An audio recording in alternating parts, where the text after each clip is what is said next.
Hello everyone, this is Defense Politics Asia, and this time around I want to take a look at the situation at the Svatove front. This is Svatove, and this is the Svatove front, and particularly I'm talking about this area here, where the main Russian, one of the main Russian offensive is currently happening over in the area around NOVOJEHORIVKA, where the Russian forces are attacking mostly in the northern part.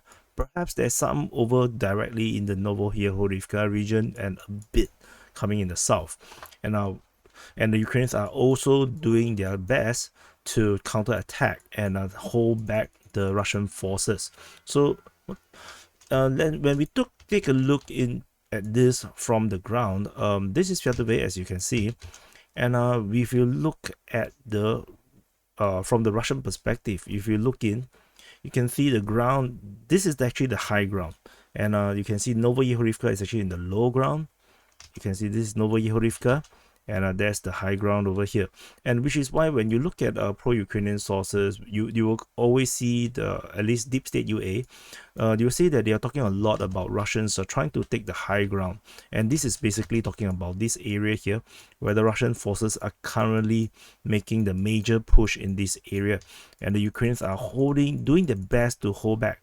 However, the feeling I get is that they are not even very near. The real line is actually more like this around here.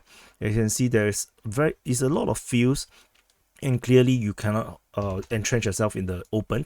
So the Ukrainian forces probably is around this forest region here, and it's probably not even around this here, not around this area here. The reason because there is already a geolocation of Russian forces at this location, and is the Russian force getting shelled by artillery using cluster munition. And if this is the case, then we are not expecting Ukrainian forces to be anywhere close to this area here. They can be along this forest line, but maybe not all the way. They have to be some distance away, where the Ukrainian forces are holding the line around this area here, trying to hold back the Russian offensive.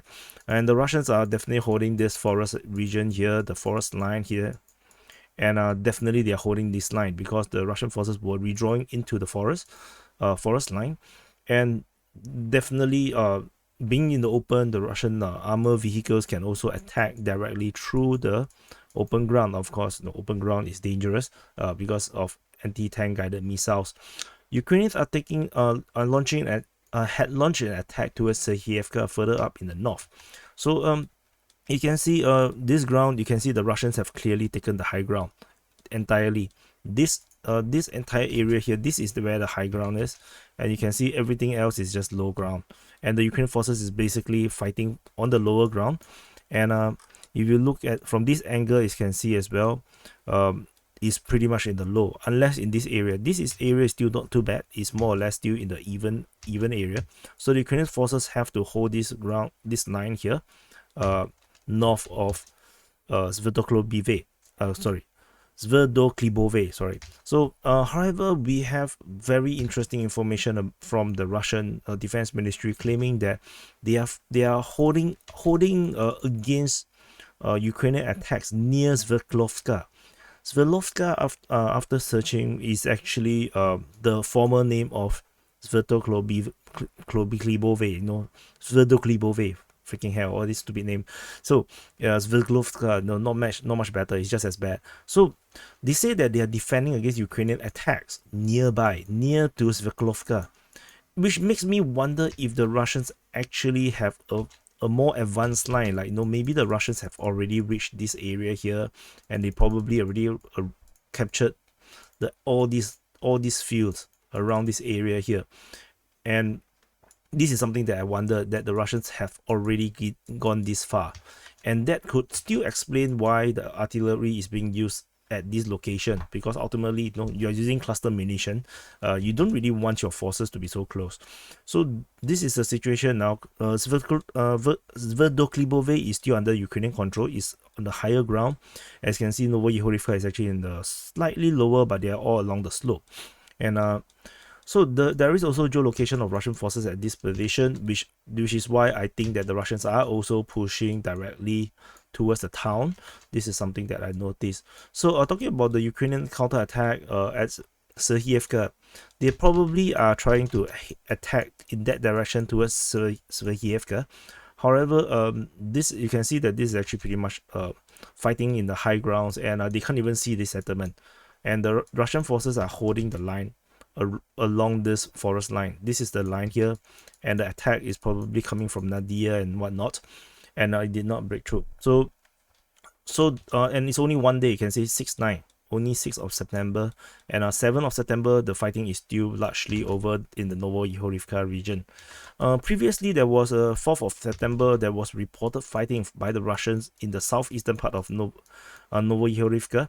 Probably is to secure this forest line around here, and Ukrainians are probably holding these lines in this region here. They are holding this line, and the Russians are probably trying to secure the flanks to their offensive over in this region here.